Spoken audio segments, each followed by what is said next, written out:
නමෝ තස්ස භගවතු අරහතෝ සම්මා සම්බුද්දස්ස නමෝ තස්ස භගවතු අරහතෝ සම්මා සම්බුද්දස්ස නමෝ තස්ස භගවතු අරහතෝ සම්මා සම්බුද්දස්ස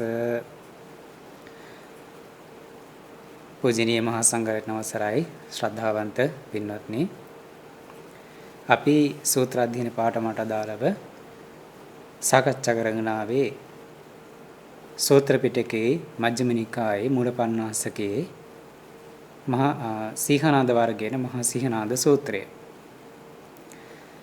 ඒ සූත්‍රයේ බුදුරජාණන් වහන්සේ සම්බන්ධයෙන් දැනගන්න ඕන කරුණු කාරණා රාශියක් අපට දැනගන්න පුළුවන්කම තියෙනවා.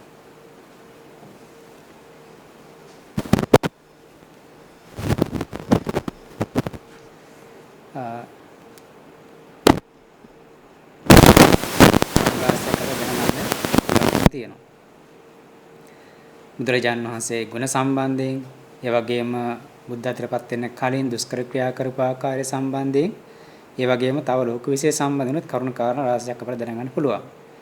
ඉතින් ඒකෙදී අපි මුල්ම දේශනාවේදී මේ සූත්‍රය දේශනා කරන හේතු මොකක්ද කියලා කතා කරා. නිදාන කතාව සොනක්කත් බුදුරජාණන් වහන්සේට කරපු චෝදනාවක් මුල් කරගෙන තමයි භාග්‍යතුන් වහන්සේ මේ දේශනාව කරන්නේ සරියුත් තෙරුන් වහන්සේ සම්මුඛයේ. ඊට පස්සේ අපි කතා කරා භාග්‍යතුන් වහන්සේලා තියෙන විශේෂ ඥාන සම්භාරයන් පිළිබඳව. ඊට පස්සේ දස බල ඥාන ඊළඟට චතු විසරද ඥාන. ඒක ඥානයන් පිළිබඳව විස්තරාත්මකව කතා කරා. අද බලමු ඊටත් එහා තව කොටස් ටිකක් තියෙන අපිට කතා කරන්න මේ සූත්‍රය. මේ සූත්‍රයේ තියෙන කොටස් තමයි අපි කතා කරන්නේ සූත්‍රය පෙළ අරගෙන එහි අටුවාව සමග තවත් වෙනත් එකතු කරන්න ඕන ත්‍රිපිටකය වෙනත් තැන් වලින් කරුණු එකතු කරන තමයි කතා කරන්නේ. ඉතින් මේක ග්‍රන්ථයේ තියෙන සාමාන්‍ය පිටු කීපයක් තමයි සූත්‍රය. නමුත් මේක අපි කතා කරනකොට දීර්ඝව ගොඩාක් දේවල් අපිට මේක ඉගෙන ගන්න තියෙන හින්දා අපි කරුණ කාරණා සහිතව කතා කරන්නේ විස්තරාත්මකව. දැන් අපි මේ සූත්‍රය සම්බන්ධ දේශනා වාර 9ක් කරලා තියෙනවා. අද 10 වෙනි දේශනාව තමයි කරන්නේ. අද අපිට තියෙන්නේ මොනවද කතා කරන්න කියලා බලමු. විශේෂයෙන් බුදුරජාණන් වහන්සේ දේශනා කරලා තියෙනවා අර දස බල ඥානෙ මේ චතුවිස්ථාර්ධ ඥානෙන් පස්සේ සූත්‍රය දේශනා කරලා තියෙනවා. සතර යෝනීන් පිළිබඳව ඊට පස්සේ පුද්ගලික පිරිස් 8ක් පිළිබඳව සඳහන් වෙනවා. සතර යෝනීන් පිළිබඳව සඳහන් වෙනවා. ඊළඟට පංච ගති සම්බන්ධයෙන් සඳහන් වෙනවා. ඉතින් පංච ගති වලට යන මාර්ගය මොකද්ද? ප්‍රතිපදා මොකද්ද? ඒක බුදුරජාණන් වහන්සේ දිව්‍යසීම් පවා දකින ආකාරය පිළිබඳව ඒ සූත්‍රය සඳහන් කරනවා. ඒ කරුණ කාරණා තව උදාහරණ කරලා පෙන්නන්නේ. ඉතින් ඒ දැනුම, ඒ අවබෝධය, ඒ ඥානය තියෙන බුදුරජාණන් වහන්සේට බුදුරජාණන් වහන්සේ ගැන කියනවන කෙනෙක් උන්වහන්සේ අරියත්‍රපත් වෙලා නැහැ, සම්මා සම්බුද්ධත්වයට පත් වෙලා නැහැ. Tamanට හිතෙන දෙයක් තමයි නිකන් තරක කරලා වටහාගත දෙයක් තමයි කියන්නේ කියලා කිව්වොත් ඒක අබෝධ චෝදනාවක් වෙනවා, අභූතයක් වෙනවා. කෙනෙකු පැහැදිලි කරනවා. විතර භාගතුන් වහන්සේට තියෙන විශේෂ ඥානෙ හැකියාව සම්බන්ධයෙන් තවදුරටත් ඒ සූත්‍රය පැහැදිලි කරනවා. අපි බලමු මොනවද මේ පිරිස් 8 පිරිස් 8ේදී කොහොමද බුදුරජාණන් වහන්සේ විසරද වුනේ? ඊළඟට මොනවද මේ යෝනින් 4 කියලා කියන්නේ? ඊළඟට මොනවද මේ ගති 5 කියන්නේ මොකක්ද කියලා? මේ දසවන සටහන සූත්‍ර දේශනාව දාලව භාගතුන් සූත්‍ර දේශනා කරන පාළි මෙහෙම තියෙනවා. අට්ඨකෝ ඉමා සාරිපුත්ත පරිසා කතමාට. බුදුරජාණන් දේශනා කරන සාරිපුත්තය මේ පිරිස් 8ක් ඉන්නවා කියනවා. කවුද මේ පිරිස් 8? කත්තියේ පරිසා, බ්‍රාහ්මණ පරිසා, ගහපති පරිසා, සමන පරිසා, චාතු මහරජික පරිසා, තාවතින්ස පරිසා, මාර පරිසා, බ්‍රහ්ම පරිසා කියලා පිරිස් වර්ග 8කට මෙදලා පෙන්න මේ ලෝකේ 31 තලයේ හමු වන මේ පුද්ගලයන් පිරිස් 8කට බෙදලා පෙන්නනවා. එතකොට කත්තියේ බ්‍රාහ්මණ ගහපති කියන මේ පිරිස හමු වෙන්නේ දැන් අර බ්‍රාහ්මණයන් විසින් ඇති කරගත්ත තිබුණානේ කුල ભેදයක්, වර්ණ ભેදයක්. ඒ වර්ණ ભેදයෙන්ම සමාජගත වුණු චතුර්වර්ණයෙන් තුනක් තමයි මේ කත්තියේ බ්‍රාහ්මණ ගහපති කියලා හඳුන්වන්නේ. නැත්නම් ක්ෂත්‍රීය බ්‍රාහ්මණ ගහපති කියන එකට වෛශ්‍ය කියලා කියනවා.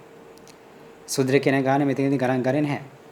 එතකොට මේ සමාජයේ උසස් සම්මත කුල ටික ක්ෂත්‍රියයන් කියලා රාජ්‍ය පාලනාදී කටයුතු කරන අය.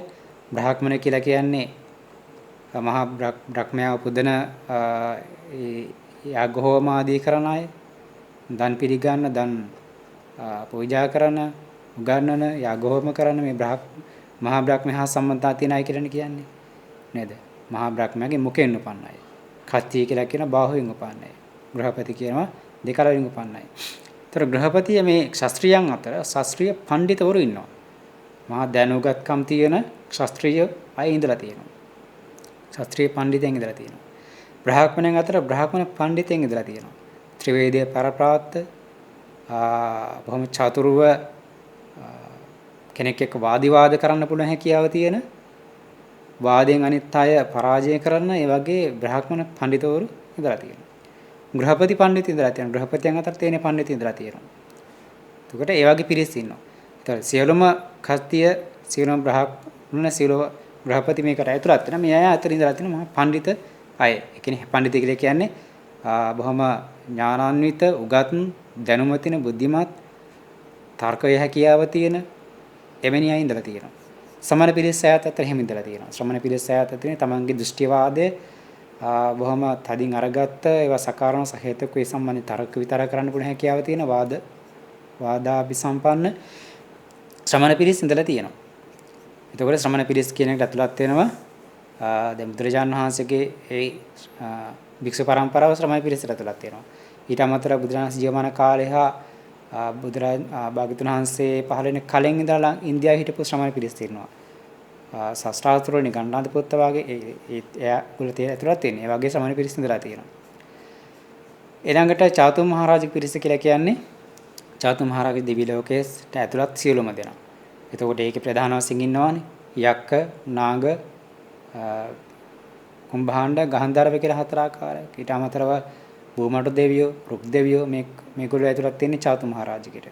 තවතිස්ස පිරිස කියලා කියනවා තවතිස්සාව සහ එන් උඩ දිවි ලෝකවල අය. මාර පිරිස කියලා කියනවා මාරදේව පුත්‍රයාගේ පරිවාරය කියන එක.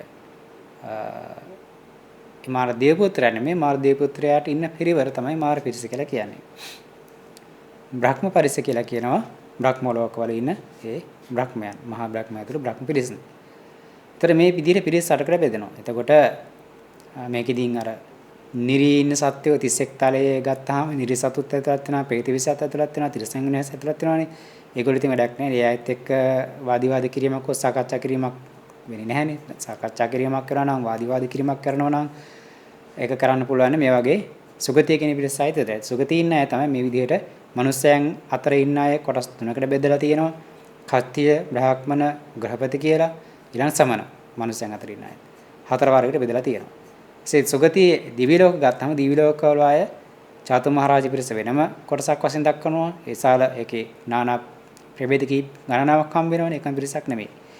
ඊළඟට තාවතිස්ස පිරිස සහ අනිත් දිවි ලෝක එක කොටසකට ඇතුළත් වෙනවා තාවතිස්ස පිරිස කියලා. බ්‍රහ්මයාගේ මාරදේව පුත්‍රයාගේ අතවැසි පිරිසට කියනවා මාර පිරිස කියලා. ඒතර මාර පිරිස හැර ඊතුරු දිවියන් ඔක්කොම තාවතිස්ස පිරිස කියන එකට තමයි ඇතුළත් කරන්න වෙන්නේ. ඊළඟට බ්‍රහ්ම ලෝකේ වාස කරන බ්‍රහ්මයන්ව බ්‍රහ්ම පිරිස කියලා ඇතුළත් කරනවා. ඒතර සුගති ඔක්කොම කොටස් ටික මේක ඇතුළත් වෙලා තියෙනවා. ඉතින් සාමාන්‍ය අර ක්ෂුද්‍ර කියන කොටසට ඇතුළත් වෙන මනුස්ස වර්ග මේක ගණ ඇතුළත් කරන්න හැම අය අතර එයාට සමාජයේ විශේෂ තැනක් තිබුණේ නැති හින්දා ඒ කාලේ. එතකොට මෙන්න එහෙම පිරිස ගැන කියලා කියන එමාකෝ සාරිපුත්ත අට පරිස මේ තමයි අට පිරිස. කාය සමාජයේ හමු වෙනු ප්‍රධාන අට පිරිස. හිමේකෝ සාරිපුත්ත චතු වේරසාරජේ සමන්නාගත තථාගතෝ එම අට පරිසා උපසංකමති. අජ්ජෝ ගාහති. අභිජානාමි. කෝපනහං සාරිපුත්ත අනේක සතං කත්‍ය පරිසං උපසංගමිතා. තත්තරපි මයා නිසන්න පුබ්බා නිසින් සම්නිසින්න පුබ්බංචේව සල්ලපිත පුබ්බංච සාකච්ඡාච සමාපජ්ජිත පුබ්බා తත්‍ර වතමං භයං වා తත්‍ර වතමං භයං වා සාරජ්ජං වා ඔක්කමිස්සති इति නිමිත්ත මේතං සාරිපුත්ත න සමුනුපස්සාමි ඒතමහං සාරිපුත්ත නිමිත්තං අසමුනුපස්සන්තෝ කේමප්පත්තෝ අභයප්පත්තෝ වේසරජ්ජපතු යමිනේ. භාග්‍යවතුන් වහන්සේ පැහැදිලි කරන මේ විදිහේ පිරිස් 8ක් ඉන්නවා. එතකොට මේ පිරිස් 8 අතරින් බුදුරජාණන් වහන්සේ මේ චතු විසරද ගුණෙහිඳ චතු විසරද භාවයෙහිඳ වේසරජතා ගුණෙහිඳ මේ විසරද භාවයෙහිඳ මේ පිරිස් අතරට එළමෙනවා. පැමිණෙනවා. වුන් අතරට යනවා. වුන් අතර සාකච්ඡා කරනවා. ඉන්නවා. ඒකෝර නොඑක් සිය ගණන් කත්ති පිරිස් අතර ශාස්ත්‍රීය පිරිස් අතරට එළඹෙනවා. වුන් අතර ඉන්නවා. සාකච්ඡා කරනවා. කතා බහ කරනවා. හැබැයි එහෙම කරා කියලා බුදුරජාණන් වහන්සේ භයක්වත් ඇලීමක්වත් හේනි වැස ගැනීමක්වත් වෙන්නේ නැහැ කියලා. එතකොට ඒ නොඇලීම නිර්භයභාවය දකින බුදුරජාණන් වහන්සේට අභයභාවය දකින බුදුරජාණන් වහන්සේට දකිමින් උන්වහන්සේ විසරදව වාසය කරනවා කියලා පෙන්වනවා.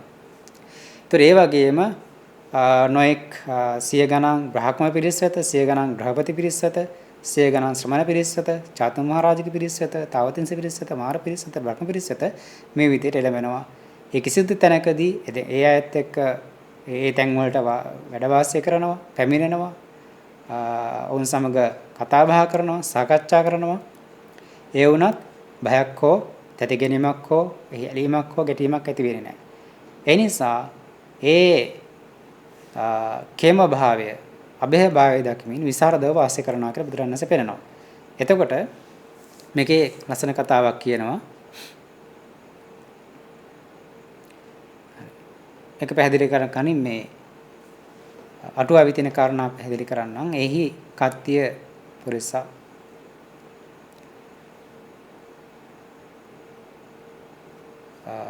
හරි. එතකොට කත්තිය පිරිසා ශාස්ත්‍රීයයන් රැස් වුන් තැන සෑම තැනම තන්හි මේ ක්‍රමයයි. ශාස්ත්‍රීය පිරිස් කියලා කියන ත්‍රිශාස්ත්‍රීයයන් රැස් වෙනව තැන. බ්‍රහ්මණ පිරිස් කියන බ්‍රහ්මණ රැස් වෙච්ච තැන. ග්‍රහපති පිරිසෙන් ග්‍රහපතියන් රැස් වෙච්ච තැන. සමාන පිරිස් කියන ශ්‍රමණයන් විවිධාකාරයේ ශ්‍රමණ දෘෂ්ටින් වල යුක්තව පිරිස් රැස් වෙච්ච තැන. යන මාරකායක දිවයන් රැස් වුන් තැන තමයි මාර පිරිස කියලා කියන්නේ. එතන මාරය නෙමෙයි කියනවා. එතකොට මාර දීපුත්‍ර නෙමෙයි මේ මාර පිරිස කියලා කියන්නේ ඔහුගේ අතවැසි පිරිස රැස් වෙච්ච තැන. එතකොට සීලෝ පිරිස අතර උග්‍ර විස්ථාන දැක්වීම වශයෙන් තමයි මේ විදිහට කියලා තියෙන කියලා පෙන්නනවා. එතකොට මිනිසුන් අතරින් රජතුමා දැන් මිනිස්සු අතර රජ කෙනෙක් ඉන්නකොට මේක කියන මිනිසුන් අතර රජතුමා උන්නේ ප්‍රකෘති වචනේ පවක් කියන්න නොහැකි. දැන් මිනිස්සු අතර රජ කෙනෙක් ඉන්නකොට නැත්තම් දැන් රජමාලිගාවේ පිරිස රැස්වලා ඉන්නකොට රජතුමා මෙතෙන් එනකොට ඒ ඉන්න පිරිස බොහොම නිහඬ වෙනවා, නිසල්මාන් වෙනවා, බොහොම යටහත් පහත් භයෙන් තමයි ඉන්නේ. උස්සනින් කතා කරන්නවත් කවුරුත් කැමති නැහැ. උස්සනින් කතා කරනව බයයි.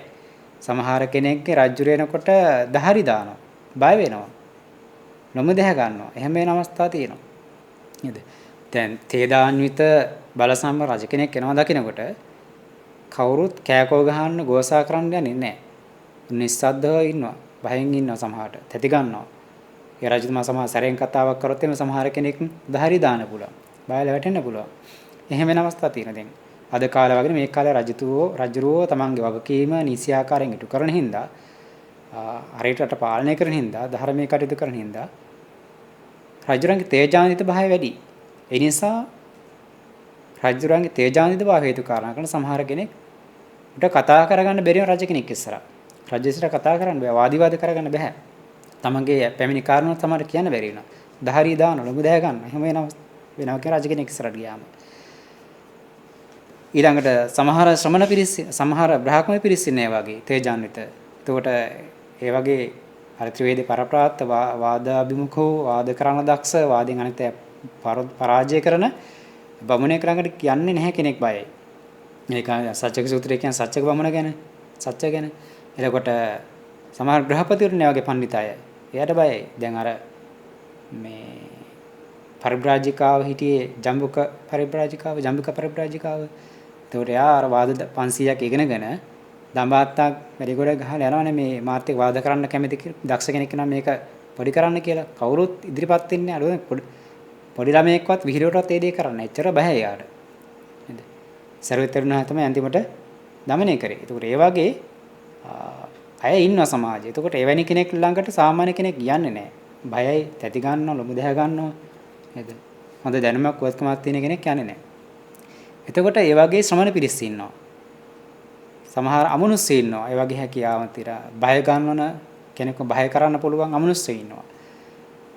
මාර පිරිස් ඉන්නවා. දෙවරු ඉන්නවා.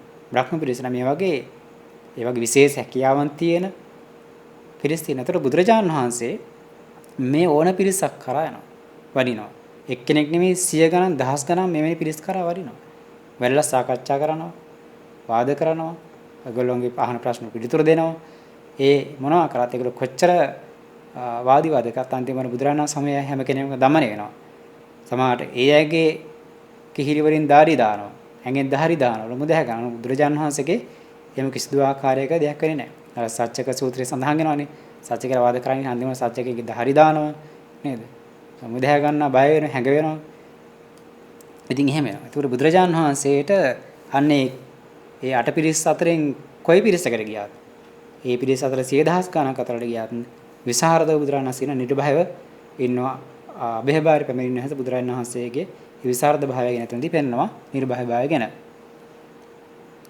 ඒතකොට එහෙම දැකීම තියෙද්දි කෙනෙක් කියනවා නම් නත්තිකෝ ගෞතම සූත්‍රයේ ධම්ම ආලපන ඥානදස විශේෂෝ බුදුරජාණන් වහන්සේට මේ ශ්‍රමණ ගෞතමයන් වහන්සේට මේ නිර්වාණය සාක්ෂාත්කරණය සම්බන්ධ වූ ඥාන දර්ශනයක් ඇත්තේ නැහැ. උත්තරමස් ධම්මයක් ඇත්තේ නැහැ. තකපරිහතං සමනෝ ගෞතමයේ ධම්මදී. තරකයෙන් වටහාගත දෙයක් තමයි ධර්මයක දේශනා කරන්නේ. නුවණින් කල්පනා කරලා දෙයක් තමයි දේශනා කියලා කියනවනම් ඒ සිත දුර කරන්නේ නැතුව, ඒ වචනේ දුර කරන්නේ නැතුව, දිට්ඨිය පහානේ කරන්නේ නැතුව යා ඉන්නවනම් යා නිර්යෝපදිනා කියලා බුදුරජාණන් වහන්සේ පැහැදිලි කරනවා. දේශනා කරලා තියෙනවා. හරි. එතකොට මේ විදිහට පිරිස් සම්බන්ධයෙන් භාගතුන් වහන්සේ දේශනා කරනවා මේ වගේ පිරිස් අතරට එළඹුණාම එළඹිලා සාකච්ඡා කරාට කතා බහ කරාට වුන් වාදිවාද කරත් ඒ කිසිදු අවස්ථාවකදී බුදුරණන් වහන්සේගේ තැති ගැනීමක් ලොමු දැහැ ගැනීමක් හෝ ඇත්තේ නැහැ. ඒ කියන්නේ නිමිත්තක් දකින්නේ, ඒ කියන්නේ ඒකට හේතුවක් දකින්නේ හැම බුදුරණන් වහන්සේ තැති ගන්නවන්න පුළුවන් පුද්ගලයෙකුත් නැහැ. බුදුදහම වහන්සේ ලොමු දැහැ ගන්නවන්න පුළුවන් පුද්ගලයෙකුත් දකින්නේ නැහැ. ඒබඳු කාරණාවක් දකින්නේ නැහැ. ඒබඳු නිමිත්තක් නොදකින හේතුවෙන් බුදුරණන්සේ කේම භාවයට, අභය භාවයට, විසරද භාවයට පැමිණෙනවා කියලා පැමිණ වාසය කරනවා කියලා සඳහන් කරනවා. දේශනා කරලා තියෙනවා. ඉතින් පිරිස් සම්බන්ධයෙන්. ඒතර සාමාන්‍ය නේද අද උනත් සිල්වන්ත ගුණවන්ත බොහෝ දැනුගත් ස්වාමීන් වහන්සේ ළඟට කෙනෙක් යන්නේ නැහැ බාහිර තෙති ගන්නවනේ. ඉතින් වාදිවාද කරන්න යන්නේ නැහැ. බොහොම ගෞරව සම්පත්තව යන්නේ දැන්. ඒකට උදාහරණයක් ගත්තොත් අපේ වර්තමාන කාලේ මෑතක හිටපු නාවිනී ලෝක සංසය ගත්තාම උන්වහන්සේගේ සීල තේජස, උන්වහන්සේගේ ඥාන සම්පත්තිය, ගුණවත් භාවය, ධර්ම ඥානය ආදී හේතු කාරණා කෙනෙක් ඒ සවන්නසරාන්ට ගිහිල්ලා වාදිවාද කරන්න ඉදිරිපත් වෙන්නේ නැහැ නේද? බොහොම යටහත් පහත තමයි කෙනෙක් ගියොත් සවන්නසරාන්ට වඩින් යන්නේ. එතකොට උන්වහන්සේගේ මෛත්‍රී ගුණය ආදී හේතු කාරණා කරගෙන. ඉතින් මේ වගේ ස්වාමීන් වහන්සේ කෙනෙක් වෙන්න පුළුවන්. සමහර ගිහි අය ඉන්න බොහොම පඬිත නොනැති බොහොම තේජාන්විත අය ඉන්න. ඒ කියන්නේ ළඟට කෙනෙක්ව ගිහිල්ලා අර වාදිවාද කරන්නේ නැහැ. ඒතර සමහර සරුපරුස ඡණ්ඩ සත්‍යේ පවා සමහර පුද්ගලයන් හමුවේ දමන වෙන අවස්ථා දකින්න පුළුවන්. දැන් ඔය සමහරේ සාමාන්‍ය කැලේ ඉන්නවල් ඇලියෙක් ඇතෙක් වුණොත් ඇතෙක් යා සාමාන්‍ය මිනිසෙක් පස්සේ පනනවා. නමුත් කිසිදු ආයුධයක් නැතුව මන්ත්‍ර බලයක්වත් වදයක් නැතුව තමන්ගේ තේජස බලයෙන් අර නිර්භය භාවය හේතු කාරණා කරන්නේ බදු සත්‍යයන් ඉක්මවන නවත්තන පුද්ගලයෝ ඉන්නවා ලෝකේ. එතකොට එහෙම අය දැකලා තියෙනවා. එතකොට ඒ වගේ හැකියාවක් තියෙනවා. එතකොට ඒ අයගේ නිර්භය භාවය තියෙනවා. ඒතර බුදුරජාණන් වහන්සේ කියන්නේ ඒ ඕනම පිරිස අතර ඒ වගේ විවිධ හැකියාවන් තියෙන, විවිධ ඥාන සම්පatti තියෙන, විවිධ තරක හැකියාවන් තියෙන, විවිධ චතුරු භාවයන් තියෙන. කොයිතරම් දක්ෂ ක්ෂත්‍රීය පිරිසක් වේවා, සමන පිරිසක් වේවා, බ්‍රහ්ම පිරිසක් වේවා, ග්‍රහපති පිරිසක් වේවා, චාතුම් මහරජක පිරිසක් වේවා, තාවතිස්ස පිරිසක් වේවා, මාර පිරිසක් වේවා, බ්‍රහ්ම පිරිසක් වේවා. ඒ අයගෙන් 100,000 ගාණක් ළඟට ගියත් බුදුරජාණන් වහන්සේට කිසිදු තැතිගැනීමක් නොමුදැහ ගැනීමක් ඇති වෙන්නේ නැහැ. ඒ දකින බුදුරජාණන් වහන්සේ විසරද වාසය කරනවා කියලා තමයි පෙන්නන්නේ.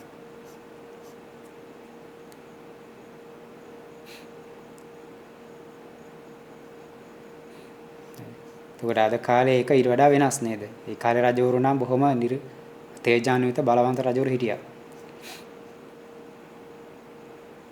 හරි.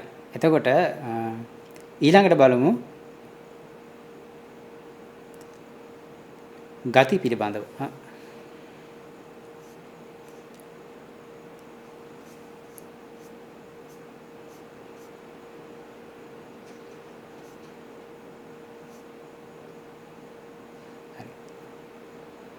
ඊළඟට තියෙනවා යෝනි සම්බන්ධයෙන්. චතස්සෝකෝ සාරිපුත්ත යෝනි. සාරිපුත්ත මේ යෝනි හතරක් තියෙනවා කියලා පෙන්නනවා. යෝනි කියන්නේ සත්‍ය උපදින ක්‍රම ආකාර හතරක් තියෙනවා. කතමේ චත්තාරෝ. අණ්ඩජා යෝනි. ජලබුජා යෝනි. සංසේදජා යෝනි. වපපාතික යෝනි. එතකොට කතමාච සාරිපුත්ත අණ්ඩජා යෝනි. එතකොට සත්‍ය උපදින ක්‍රමවිදි හතරක් තියෙනවා කියනවා. ඒකත් තමයි අණ්ඩජ යෝනි. අණ්ඩජ කියලා කියන්නේ මොකද කියන්නේ පැහැදිලි කරනවා. ඊළඟ ජලාබුජ යෝනි, සංසේදජ යෝනි, උපපාදක යෝනි කියලා යෝනි ආකාර හතරක් තියෙනවා. සත්‍ය උපදින ක්‍රම ආකාර හතරක් තියෙනවා. කතමංච සාරිපුත්ත අණ්ඩජ යෝනි. මොකද සාරිපුත්ත මොකද්ද අණ්ඩජ යෝනි කියන්නේ බුදුරජාණන් වහන්සේ සාරිපුත්තරුන් වහන්සේ පැහැදිලි කරනවා. දැන් මේ සාරිපුත්තරුන් වහන්සේ හැම වෙලේ මේ දේශනාව කරන්නේ කරලා තියෙන්නේ. ඒකෝතේ සාරිපුත්ත සත්තා අණ්ඩකෝසං අබිනිබ්බජ්ජ ජායන්ති. අබිනිබ්බිජ්ජ ජායති. අබිනිබ්බිජ්ජ ජායති. සාරිපුත්ත යම් සත්‍යයක අණ්ඩකෝෂේ බිඳගෙන අණ්ඩකෝෂේ කියන්නේ බිජුවට කටුවකින් ආවරණලා තියෙන දේ අණ්ඩකෝෂය කියලා. අණ්ඩකෝෂය කියනවා. අණ්ඩ කියලා කියන්නේ බිත්තරේට. ඒතර බිත්තරෙන් හටගන්න සත්‍යය තමයි මෙතන හඳුනන්නේ. බිත්තරයේ කටුව බිඳගෙන බිහි වෙන උපදින සත්‍යය අණ්ඩජා කියලා කියනවා. සාරිපුත්ත අණ්ඩජා යෝනි. අයං සාරිපුත්ත අණ්ඩජා යෝනි. කතමාච සාරිපුත්ත ජලබුජ යෝනි. සාරිපුත්ත මොකද්ද ජලබුජ යෝනි කියන්නේ කියලා සරියුත් වහන්සේට පැහැදිලි කරනවා. ඒ කෝතේ සාරිපුත්ත සත්තා වත්ති කෝසං අබිනිප්පිජ්ජ ජායති. අයං උචිත සාරිපුත්ත ජලබුජ යෝනි. එතකොට ජලබුජ යෝනි කියන්නේ මොකද්ද? වත්ති කෝසේ. වත්ති කෝසේ කියන්නේ වැදෑම හා. එතකොට ස්ත්‍රී සත්‍යයේ වැදෑම හා බිඳගෙන ඒක පරදු කරගෙන උපදින සත්‍යය තමයි කියන්නේ යම් කෙනෙක් එහෙම උපදිනාට කියනවා ජලබුජ කියලා. කියන මෞකසක උපදිනවා කියලා. කතමාච සාරිපුත්ත සංසේදජ යෝනි. මොකද සංසේදජ යෝනි කියලා කියන්නේ? ඒකෝතේ සාරිපුත්ත සත්තා පූති මච්චේ වාජායන්ති. පූති කුණපේවා පූති කුම්මාසේවා ඡන්ද නිකායවා ඔලිගල්ලියවා ජායන්ති. අයං උචිත සාරිපුත්ත සංසේදජ යෝනි. සංසේදජ යෝනි කියලා කියන්නේ මොකද්ද කියනවා? කුණු මස්වල කුණපේ කුණු තැන්වල එතකොට කුණු ආහාරවල ඊට පස්සේ මඩ වගුරු වල කසල ගොඩවල මේ වගේ තැන්වල උපදින ඒ සත්‍යයන් කියනවා සංසේදජ කියලා. දැන් ඔය සමහර දැන් මස් වර්ග එහෙම නෑ ආහාර වර්ග එහෙම කාලයක් තිබ්බහම ඒ වගේ පණු හට ගන්නවනේ. දැන් උදාහරණයක් වශයෙන් ගන්න පුළුවන් වර්තමාන ලෝකයේ තියෙන විවිධ විදිහට ආහාර කල් තබා ගන්න ක්‍රම. දැන් කිරිපැකට් තියෙන කල් තබා ගන්න හදලා. ඉතින් ඒ වගේ කල්ලිකුත් තියෙන දිනේ පැනලා කාලයක් ගියන් පස්සේ සමහර කිරිපැකට් වල පණුව දකින්න පුළුවන්. ඒතකොට ඒවා හදන්නේ ජීවනහරණය කරලා තමයි කල් තබා ගෙන ද්‍රව්‍ය එහෙම දාලානේ කරන්නේ. හදන නමුත් සමහර ඒ වගේ පණුව ඉන්නවා සමහර කට්ටිය ඉදිරිපත් කරලා තියෙනවා. හදන කරලා තියෙනවා. එතකොට ඒ වගේ හට ගන්න කුණු ආහාරවල මස්වල ඒ වගේම අසුචි තියෙන තැන්වල මඩ වගුරු තියෙන තැන්වල කසර ගොඩවල් තියෙන තැන්වල උපදින සත්වයන් කියනවා සංසේදජ කියලා. දැන් පරිේශන වුණත් අපිට බලන්න පුළුවන්. දැන් සාමාන්‍ය සත්වයේ ශරීරයේ ඇතුළත කය ඇතුලේ මාංශවල පණුවෙන් හම්බෙන්නේ නැහැ නේ. එතකොට හොඳට ජීවන හරණය කරපු නැත්නම් විසබි ජීවත් කරපු හොඳට සීදු කරලා වහන්න පුළුවන් භාජනයක් අරගෙන. ඕකට ඒ අලුත නැත්නම් ඒ වෙනත් බාහිර මොනවත් විස බීජ හෝ ක්‍රමී හෝ ඇතුළත් නොවිච්ච දෂ්ට නොකරපු. ඒ මස් කොටසක් කරන් දාලා තියලා බලන්න පුළුවන්. කාලයකින් පණු වෙනව නැද්ද කියලා. ඒකට සමහර ඒවා පරීක්ෂණ කරලා තියෙනවා. ඒ වගේ ඒ වගේම උපදින සත්‍යයන් කියනවා සංසේදජ කියලා. ඒතර එක තැනකින් කියන්න බෑ මේ වගේ විවිධ තැන් වලින් උපදින සත්‍යය. ඊළඟට කතමාජ සාරිපුත්ත උපපාතිකා යෝනි. උපපාතික යෝනි කියන්නේ මොකද්ද කියලා කියනවා. දේවා නේරායික ඒකච්චේ මනුස්සයිකච්චේ විනිපාතික අයං වචිත සාරිපුත්ත උපපාතිකා.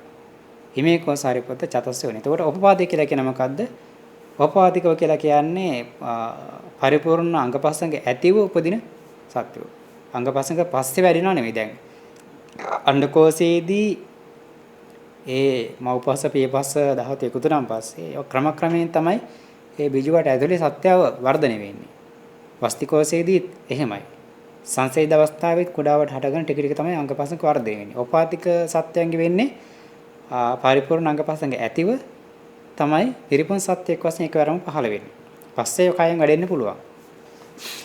එතකොට එබඳු සත්‍යෝ දෙවියෝ උපපාතිකයි. ඊළඟට නිරාය නිරිසත්‍ය උපපාතිකයි. සමහර තිරිසන් සත්‍ය උපපාතික ඉරිප සත්‍ය ඉන්නවා. සමහර මිනිස්සු උපපාතික වෙනවා. විශේෂයෙන් පඨම කප්පික මිනිස්සු කියලා කියන්නේ කල්ප විනාශයෙන් පස්සේ නැවත කල්පේ හට ගන්නකොට මුනිම පහළ වෙන මිනිස්සු උපපාතිකයි. ඒගොල්ලෝ අභ්‍යස්තර බ්‍රහ්ම ලෝකේ ඉඳලා තමයි එන්නේ. එතකොට ඒ මුලින්ම මිනිස්සු උපපාතිකයි. ඊට පස්සේ සමහර විනිපාතිකයෝ කියන්නේ විනිපාතික ප්‍රේත කොටස් ඉන්නවා. ඒගොල්ලෝ උපපාතිකයි. එතන මේ විදිහට සත්‍යෝ ලෝකේ පහළ වෙන්න පුළුවන් ආකාර හතරක් ගැන කියනවා. අණ්ඩජ, ජලාබුද, සංසේදජ, උපපාදික කියලා. එතකොට ප්‍රථම කප්පික මිනිස්සු විතරක් නෙමේ පසු කාලේනවත් උපපාදික පහළිච්ච මිනිස්සු ගැන සඳහන් වෙනවා. සංසේදජ පහළිච්ච මිනිස්සු ගැන සඳහන් වෙනවා. බිජුවටින් පහළිච්ච මිනිස්සු ගැන සඳහන් වෙනවා. ඒවා මේක අටුවාවේ දක්වලා තියෙනවා. හරි. එතකොට බලමු මොනවද තාම පැහැදිලි කරන අට කතාවේ තියෙන කොටස් ටික.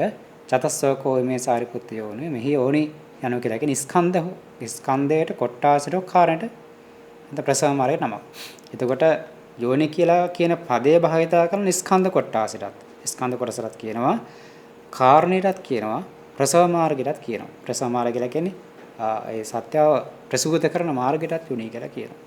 එතකොට ස්කන්ධ කොට්ටාසටත් කියන දැන් උදාහරණ වශයෙන් ගත්තොත් තේම චතස්සෝ නාංග යෝනියෝ චතස්සෝ සුපන්න යෝනි කියලා කියනවා. එතකොට මෙතන චතස්සෝ නාංග යෝනියෝ චතස්සෝ සුපන්න යෝනි කියලා කියන්නේ මේ සත්‍ය උපදින ආකාර හතර නෙමෙයි ස්කන්ධ ස්වභාවය. ඒ තැන් වල ස්කන්ධ කොටස් තමයි මෙතන කියලා කියන්නේ. ඒතකොට නාංග ආකාර හතරක් තියෙනවා. නේද? විරූඪ විරූප කොහොද? කන්ද සූත්‍රය කියන්නේ මට මතක නැහැ. විරූපාක්ෂ කන්හාගෝතම හේරාපත චබ්බහපුත්ත කියලා හතරක් කියනවනේ. එතකොට ඒ නාග යෝනි. එතකොට ඒ උපදින ආකාර ගැන නෙමෙයි කියන්නේ ස්කන්ධ ආකාර ගැන වෙනස් වෙනස් නාග ස්වභාවයෙන් ගැන. චතසුපන්න යෝනි කෙනෙත් එහෙමයි. එතකොට ඒ කියන්නේ ස්කන්ධ ස්වභාවය සලකලා. ඊළඟට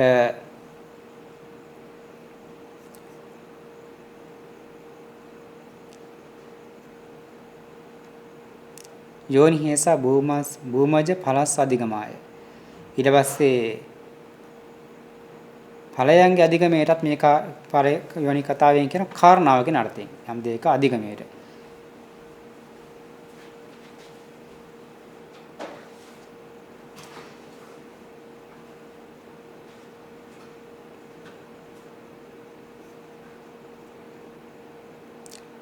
නවහම් බ්‍රහ්මන භූමි යෝනිජං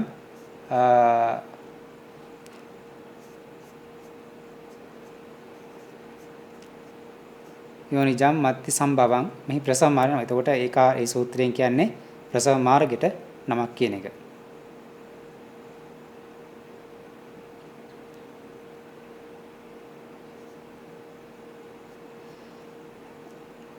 මේ විදිහට යෝනි කියන අදහසෙන් ස්කන්ධය කොටාසයට ඊළඟ කාරණාවට ප්‍රසව මාර්ගයට අදහස් කරනවා. ඒතර මෙතන යෝනි කියන අදහස් කරන්නේ ප්‍රසව මාර්ගයේ සත්‍යයෙන් උපදින ආකාර ටිකට. ඒතකොට බිජුවටින් උපදින සත්‍යය තමයි අණ්ඩජ කියලා කිව්වේ. දාලබුවේ නැත්නම් වැදෑමක් උපදින සත්‍යය කියනවා ජලාබුජ කියලා. වැදෑමක් උපදින සත්‍යය. ඊළඟට කුණු මාළු වගේ දේවල් උපදින සත්‍යය කියනවා සංසේදජ. මෙතන පොඩි වරදක් තියෙනවා. ඊළඟ උපපාතික උපදින සත්වය කියලා කියන්නේ අර පරිපූර්ණ අංග පසඟ ඇති උපදින සත්වය.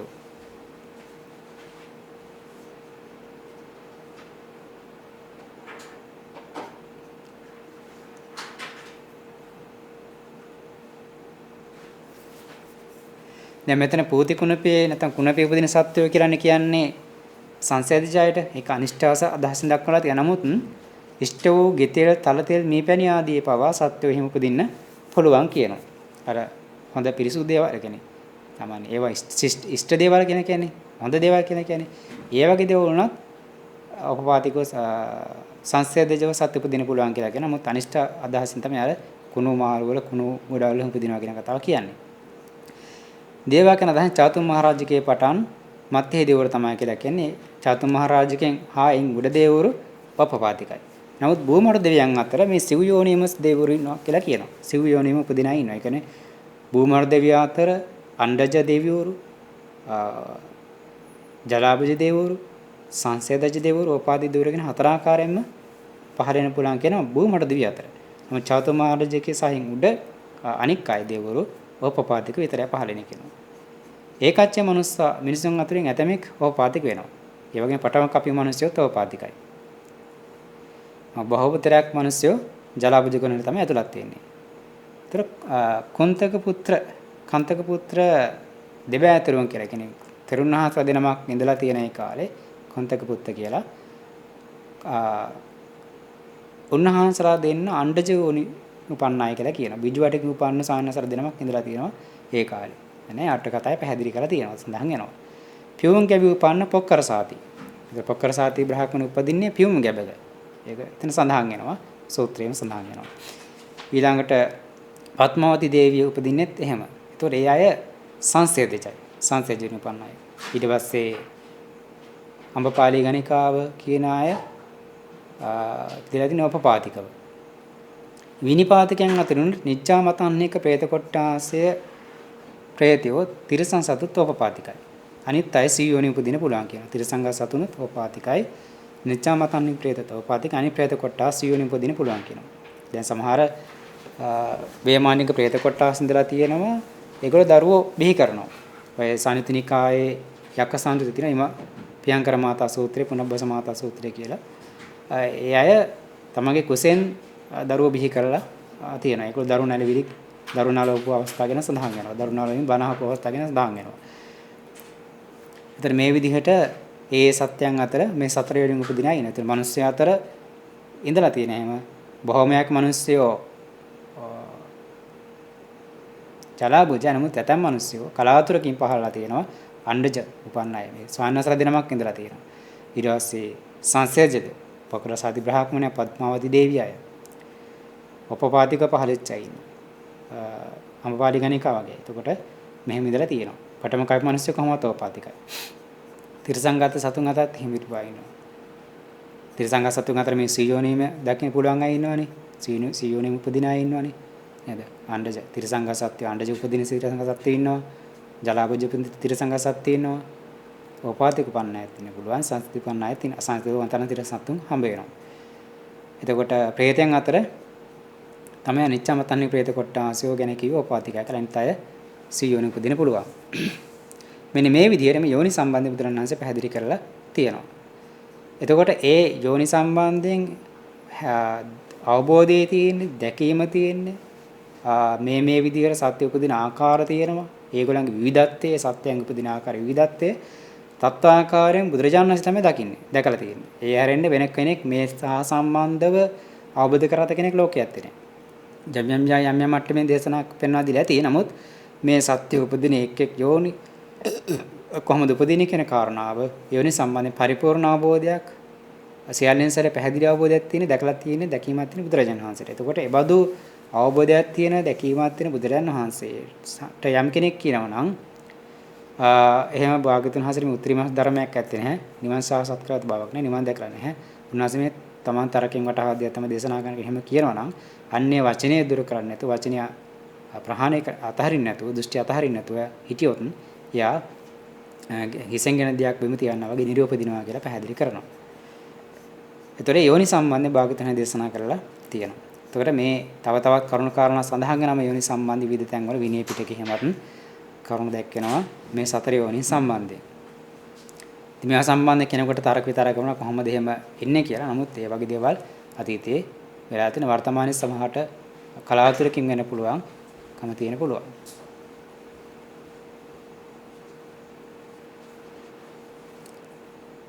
නිසා දැන් මේ අටුවාවල තියෙන දේ අපිට බැහැර කරන්නත් බෑ. මේ කිරිම අටුවාවේ සඳහන් කරලා තියෙනවා මේ ස්වානසර දෙනමක් ගැන උන්වහන්සේලා බිජුවටින් උපන්නයි කියලා. එතකොට පොකර සති බ්‍රහ්මණය ගැන සූත්‍රෙම සඳහන් වෙනවා.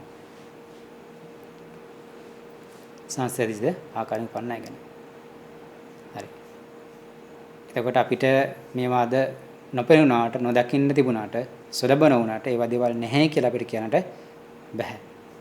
ඉතින් අපිට නොපෙනෙන නොදකින්න දේවල් ඕන තරම් මේ ලෝකේ තියෙන පුළුවන්. බුදුරජාන් වහන්සේ තමන් වහන්සේ ඒවා දැකලා නුවණින් ප්‍රත්‍යක්ෂ කරගෙන සමහර දේවල් දිවසින් දැකලා සර්වඥ ඥාණයෙන් දැකලා තමයි මේවා දේශනා කරන්නේ පැහැදිලි කරලා තියෙන්නේ. එතකොට ඒ බඳු හැකියාවක් තියෙන බුදුරජාන් වහන්සේට බඳු ඥානයක් තියෙන බුදුරජාන් වහන්සේට ගැණියාම කෙනෙක් කියනවා නම් උන්වහන්සේට එහෙම උතුරු මනස ධම්මයක් නැහැ. නිවන සාක්ෂාත් කරගන්න නැහැ. උන්වහන්සේ මේ තරක කරගත්ත තමන් නිකන් නුවණින් වටහාගත්ත දෙයක් තමයි කියන්නේ කියලා කියනවා නම් අර සුණක් අත්ත වගේ ඒ වචනේ ප්‍රහාණය කරන්න තු වචනේ දුරු කරන්න නැතුව දෘෂ්ටි අතහරින්න නැතුව හිටියොත් එයා නිර්යෝපදිනවා කියන එක තමයි බුදුජන් වහන්සේ දේශනා කරලා තින්නේ. ඒ කාරණේ පැහැදිලි කරලා. ඊළඟට කියන පංච ගති. ගති පහක් පිළිබඳව දේශනා කරනවා. පංචකෝ හිමාසාරිපත ගතියෝ. ගති පහක් ගැන කියන මොනවද ඒ ගති පහ? නිරයෝ, තිරච්ඡානියෝනි, පෙත්තිවිසියෝ, මනුස්සා, දේවා. එතකොට නිරය, තිරච්ඡානියෝනිය, පෙත්තිවිසිය, මනුස්ස ලෝකය සහ දිවි ලෝක කියලා ගති පහක් ගැන කියනවා. එතකොට මෙන්න මේ ගති පහේදී නිරයංචාහං සාරිපුත්ත පජානාමි. බුදුරජාණන් වහන්සේ මේ නිරය ගැන දන්නවා. නිරයේ ආකාර සියල්ලෙන් සැර බුදුරජාණන් වහන්සේ දන්නවා. ඒකේ නිරයේ ස්වභාවය පිළිබඳව දේශනා කරන සූත්‍රයක් තමයි දේවදූත සූත්‍රය. දේවදූත සූත්‍රයේ නිරයේ ස්වභාවය පිළිබඳව දේශනා කරලා තියෙනවා සෑහෙන මට්ටමකට. එතකොට ඒකේ අටුවාවල තව තවත් කරුණු කාරණා පැහැදිලි කරනවා. ඊළඟට භාග්‍යවතුන් දේශනා කරන නිරයංචාහං සාරිපුත්ත පජානාමි. සාරිපුත්ත මම නිරයද දකිනවා. දන්නවා. නිරයගාමිනීංච මග්ගං. නිරයට යන මාර්ගයත් දන්නවා. නිරයගාමිනීංච පටිපදා. නිරයට යන ප්‍රතිපදාවත් දන්නවා. යථා පටිපන්නෝ ච කායස බෙහෙදා පරමරණ අපායන් දුගති මිනිපත නිරයන් උපජ්ජති තංච පජානාමි. යම් කෙනෙක් යම්නස පිළිපන්න කෙනෙක් ඉන්නවා නම් එයාගේ ඒ ප්‍රතිපදාව හේතු කාරණා කරගෙන කය බිදී මරණයන් මැත්තේ මෙයා අපාය නම් දුගතිය නම් නිපාතේ නම් නිරේ උපදිනවා කියන කාරණාව බුදුරජාණන්සේ දකිනවා. ඒත් නිරයක් දන්නවා. නිරයත් ප්‍රත්‍යක්ෂ සසිල් දන්නවා. ඒ එක් නිරයන්ගේ ස්වභාවය දන්නවා වෙනස් වශයෙන්. එක නිරයන්ගේ මොන වගේ දුකද තියෙන්නේ මොන වගේ දුක් ස්වභාවය තියෙන කෙනෙක් ඒ වගේ අවශ්‍ය ඒ සියල්ලක්ම දකිනවා. එතකොට නිරයට යන මාර්ගයත් බුදුරජාණන්සේ දකිනවා. නිරයට යන ප්‍රතිපදාවත් දකිනවා. යම්නසේ පිළිපන්න කෙනෙක් එවිට කටයුතු කළ මරණයන් මත නිරිය උපදිනවා නම් ඒ උපදින බවත් බුදුරජාණන් වහන්සේ දකිනවා. තිරච්ඡාන යෝනිංච හංසාරිපුත්ත පජානාමි. තිරච්ඡානෝනි ගාමිනිච්ච මග්ගං. තිරච්ඡානෝනි ගාමිනිච්ච පටිපදං. යතා පටිපන්නෝච කායස බෙදා පරමරණ තිරච්ඡානෝනි උපජ්ජති තංච පජානාමි. එතකොට තිරසං ගතිය බුදුරජාණන්සේ දන්නවා. ඒතකොට තිරසංගති කියම විවිධාකාර තිරසංගත සත්ත්ව ලෝකේ ඉන්නවනේ. ඒ හැම සත්ත්වයක් පිළිබඳ බුදුරජාණන්සේ දන්නා. ඒ සත්ත්වයන්ගේ අවශ්‍ය ඒ තිරසං යෝනි උපදින්න හේතුන කර්මය මොකක්ද කියලා. ඒ තිරසං යෝනි උපදින මාර්ගය දන්නවා. ඒ තිරසං යෝනි උපදින්න හේතුන ප්‍රතිපදාව දන්නවා. යම් ප්‍රතිපදාවක් අනුගමනය කරන කෙනෙක් මරණයන් මැත්තේ තිරසං යෝනි උපදිනවා නම් ඒ බවත් බුදුරජාණන් වහන්සේ දන්නවා.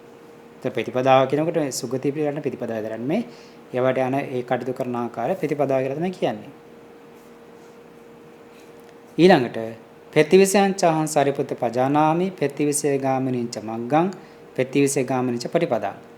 යථා පටිපන්නෝච කායස බෙහෙදා පරමරණ පෙත්තිවිසං උපජ්ජති තංච පජානාමි. එතකොට ඒ වගේම ප්‍රේතවිසයක් දන්නවා. ප්‍රේතවිසය ගත්තාම නොඑක් ආකාර ප්‍රේත කොටාස ඉන්නවා. විවිධාකාර ප්‍රේත කොටාස මේ ප්‍රේතය විඳින දුක මොනවද කියලා දන්නවා. මොන වගේ කර්මයකින්ද ඒ දුකටපත් වෙන්නේ කියලා කර්ම ස්වභාවයක් දකින්න දන්නා බුදුරණාහි. ඒතරේ ප්‍රේතයේ විශේෂයට ප්‍රේත විශේෂ උපදින්න හේතු වෙන මාර්ගය මොකද්ද? ප්‍රතිපදා මොකද්ද? යම් ලෙසක පිළිපන්න කෙනෙක් ඒ ප්‍රතිපදා හේතු කාරණා කරන ගිහිල්ලා ප්‍රේත විශේෂ උපදිනවා නම් ඒ බවත් බුදුරජාණන් වහන්සේ මනාව දකිනවා. මනාව දන්නවා. ඊළඟට මනුස්ස ලෝක මනුස්සේ චාහං සාරිපුත්ත පජානාමි මනුස්ස ලෝක ගාමිනින්ච මග්ගං මනුස්ස ලෝක ගාමිනින්ච පරිපදං යථා පටිපන්නෝ කායස බෙදා පරම්මරණ මනුස්සේසු උපජ්ජති තංච පජනං. එතකොට මනුස්ස ලෝකේ ගැනත් දන්නවා. ඒ මනුස්සන්ගේ ස්වභාවය, ඒ මනුස්සන්ගේ ආයුෂ, ඒ හැම දෙයක්ම දන්නවා. ඒ මනුස්ස ලෝකෙ උපදින්නට හේතු වන මාර්ගය මොකද්ද? ප්‍රතිපදා මොකද්ද? යම් ලෙසක යම් ප්‍රතිපදාවක පිළිපන්න කෙනෙක් මරණින් මත්තේ කියන මනුස්ස ලෝකෙ උපදිනවා නම් ඒවත් බුදුරජාණන් වහන්සේ දන්නවා, දකිනවා. දේවේචහං සාරිපුත්ත පජානාමි දේවලෝක ගාමිනී චමග්ගං දේවලෝක ගාමිනී පටිපදං යථාබත් යථා පටිපන්නෝ චකාස බෙහෙදා පරම්මරණ සුගතින් සග්ගන් ලෝකං පයි තංච පජානාමි. ඒ වගේම දිවි ලෝක ගත්තාම දිවි ලෝක නානත්වයක් තියෙනවා. ඒ එක් දිවි ලෝකේ දෙවියන් විදින සැපයේ ස්වභාවය නානත්වයක් තියෙනවා. අවශ්‍ය නානත්වයක් තියෙනවා. ඒතකොට ඒ දිවි ලෝක ගැන සීල ආකාරයෙන් දන්නවා. සීල ආකාරයෙන් දන්නවා. දිවි ලෝකයට යන මාර්ගය දන්නවා. දිවි ලෝකයට යන ප්‍රතිපදා මොකක්ද දන්නේ? යම් ලෙසක පිළිපන්න කෙනෙක් මරණයන් මත දිවි ලෝකේ ස්වර්ගයේ උපදිනවා නම් ඒ බවත් බුදුරණන්සේ දන්නවා. ඊළඟ කියනවා නිබ්බානං චහං සාරිපුත්ත පජානාමි නිබ්බාන ගාමිනිං ච මග්ගං නිබ්බාන ගාමිනිං ච පටිපදං යතහ පටිපන්නෝච ආසවණං කය අනාසවං චේතුමිත්තිං පඤ්ඤමුත්තිං දිට්ඨේව ධම්මේසයන අභිඥා සච්චිකත් උපසම්පජ්ජී විහෙරති තංච පජානාමි. එතකොට නිවන බුදුරණන්සේ දකින්න දන්නවා. නිවනට යන මාර්ගයක් දන්නවා. නිවනට යන ප්‍රතිපදාවක් දන්නවා. යම් ලෙසක පිළිපන්න කෙනෙක් ආශාක්ෂය කරලා අනාශ්‍රෝ චේතුමිත්‍ය ප්‍රඥාමිත්‍යත් දිට්ඨ ධම්මේ වශයෙන් මෙලවදීම අවබෝධ කරගෙන සාක්ෂාත් කරගෙන එහි පැමිණ වාසය කරනවා නම් ඒ බවත් බුදුරණන්සේ දන්නවා. එතන මේ පංච ගතිය, ඒ පංච ගතිය යන මාර්ගයේ ප්‍රතිපදාව යම් ප්‍රතිපදාව පිළිපන්නගෙන ඒ ගති උරුපන්න ආකාරය දකිනවා. නිවන, නිවනට යන මාර්ගය, නිවනට යන ප්‍රතිපදාව, නිවන සාක්ෂාත් කරගත කෙනෙක් ඉන්නවා නම් ඒ බවත් බුදුරණන්සේ ඊළඟට පැහැදිලි කරනවා මෙහි අටුවාවේ නිරේ කියන්නේ මොකද්ද? නිර්යාදීසු නිරතියත්තේන නිරස්සාදට්ඨේන නිරයෝ. එතකොට නිරේ කියලා කියන්නේ ආශාවක් නැති අර්ථයෙන් ආස්වාද රහිත අර්ථයෙන් නිරේ කියලා කියනවා. එතකොට නිරේ කියන එකට කවුරුත් ආශා කරන්නේ නැහෙනි. ආසා කරන්නේ නැහැ. ඒ වගේම මෙහි ආස්වාද භාවයක් ඇත්තේ නැහැ. සුඛ ආස්වාදයක් ඇත්තේ. නිරන්තරයෙන් දුක්ඛ තියෙන්නේ. ආදීනාවයක් තියෙන්නේ. එතකොට ආශා නොකරන අර්ථයෙන් සහ ආස්වාද රහිත අර්ථයෙන් තමයි නිරේ කියලා කියන්නේ. නිරතියත්තේන නිරස්සාදට්ඨේන නිරයති. තිරියං අජිතානි තිරච්ඡාන අජිතානි චිරත්තාන. එතකොට තිරසං කියලා කියන්නේ සරසට ගියේනුයි. හරහාට යන හිඳ තමයි තිරච්ඡාන කියලා කියන්නේ. හරහාට යන හිඳ. ඊළඟ පෙච්ච භාවං පත්තානං විසයෝති පෙත්ති විසයෝ. പ്രേත භාවයේ පැමිණුවන්ගේ විෂය තමයි പ്രേත විෂය කියලා කියන්නේ. මනුස්සෝ මනසෝ උස්සන්නතා මනුස්සා. මනසේ උසස් අර්ථයේ මනුස්ස කියලා කියනවා. පංචහි කාම ගුණේහි අත්තනෝ ආනුභාවේහි ච තිබ්බන්තීති දේවා. එතකොට පංචකාම නිසා තම තමන්ගේ ආනුභාවයන් ද ක්‍රීඩා කරනුයි. ඒ වගේ ආස්වාදයේ විදිරින්ද ආනුභාවයෙන් ක්‍රීඩා කරින්ද ඒ පංචකාම සප්පාති විදිරින්ද දේව කියලා කියනවා. දේව කියලා කියනවා. ඒතකොට මේ විදිහට ඒ වගේ අර්ථයන් දක්වලා තියෙනවා. ඊළඟට මෙන්න මේ පංච ගති වලට යන මාර්ගය සම්බන්ධයෙන් ලස්සන උදාහරණයක් බුදුරජාණන් නැවත පැහැදිලි කරලා තියෙනවා මේ සූත්‍රයේදී. භාගතුන්ස පැහැදිලි කරලා තියෙනවා මේ විදිහට සාරිපුත්ත මම මේ ලෝකයේ ඇතම් පුද්ගලයෙකු මෙසේ මා විසින් ඔහුගේ සිත පිරිසිදු දනමි. දැන් බුදුරජාණන්සේට පුළුවන් තමන් වහන්සේගේ නුවණින් තව සත්‍යයේ සිත පිරිසිදු දකින්න. කාබුන් මරණින් මතු අපාය නම් දුගති නම් විසපතිතවන නිරෙහි යම්සේ උපන්නේද එසේ මේ පුද්ගලතේ මේ පිළිපන්නේය.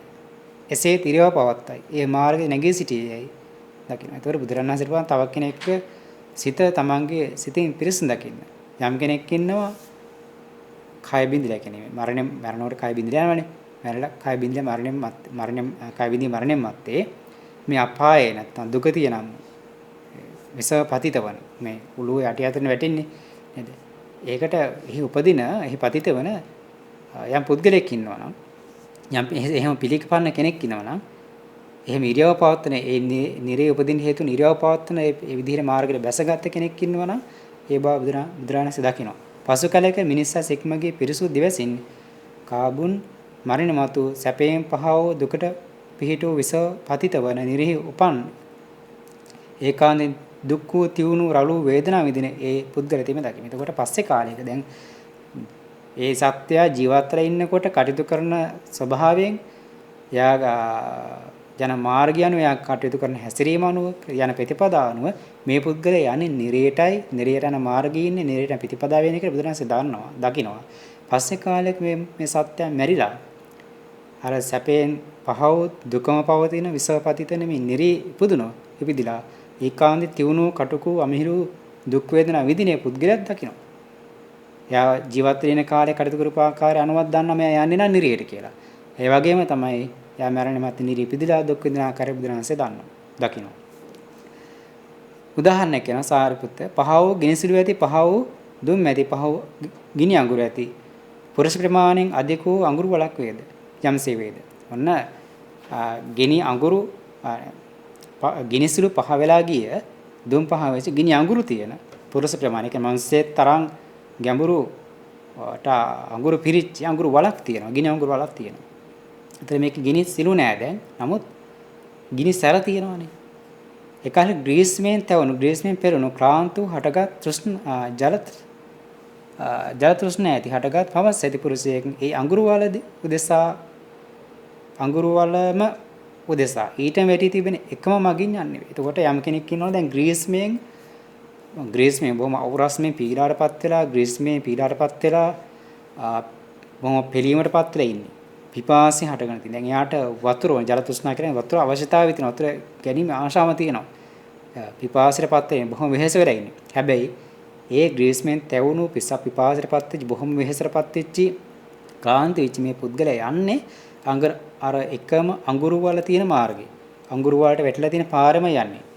හරිද? ඒතර ඇසති පුරුෂයෙක් ඒ ඔහු දැක මේ පින්වත් පුරුෂ තෙමේ යම්සේ මේ අඟුරු වලට මේ එන්නේද? එසේ පින්වත් පුරුෂ තෙමේ පිළිපන්නේ වේ. එසේ ඉරියව පවත්ත. ඒ මාර්ගේ නැගී සිටියේ ඔහු දකින්න. දැන් අම්කිති පැත්තක ඉන්න ඇස් තියෙන පුරුෂයෙක් ඉන්නවා. ඇස් තියෙන කෙනෙක් ඉන්නවා දකින්නවා. අහෝ මේ පුද්ගලයා මේ අවුවෙන් තැවිතයි පීඩා විඳින්න යන්නේ මේ අඟුරු වල තියෙන මාර්ගේ. අඟුරු වලට වැටලා තියෙන පාරේ යන්නේ. ඒ සඳහා එකට යන මාර්ගය ඉරියව පවත්වන්න කියලා දකිනවා. පස්සේ කාලයක පසු කාලේ ඒ අඟුරු වලට වැටුණු ඒකාන්තයෙන් තියුණු දුක් රළු වේදනා විඳින ඒ පුද්ගලයා දකිනවා. එතකොට එහෙම ගිහිල්ලා ආයා පස්සේ මේ අඟුරු වලට වැටෙනවා. නැමේ පිපාසෙන් පීඩිත වෙලා අවරස්මෙන් තැවිලා ග්‍රීස්මෙන් තැවිලා යන පුද්ගලයා යන්නේ අඟුරු වලක් තියෙන මාර්ගේ. ඒ සඳහා ඉරියව පවත්වන හැබැයි එක දකින යම් කෙනෙක් බලන් ඉන්නවා. ඒ වගේම පස්සේ මෙයා එකට වැටලා දුක් විඳිනවා දකිනවා.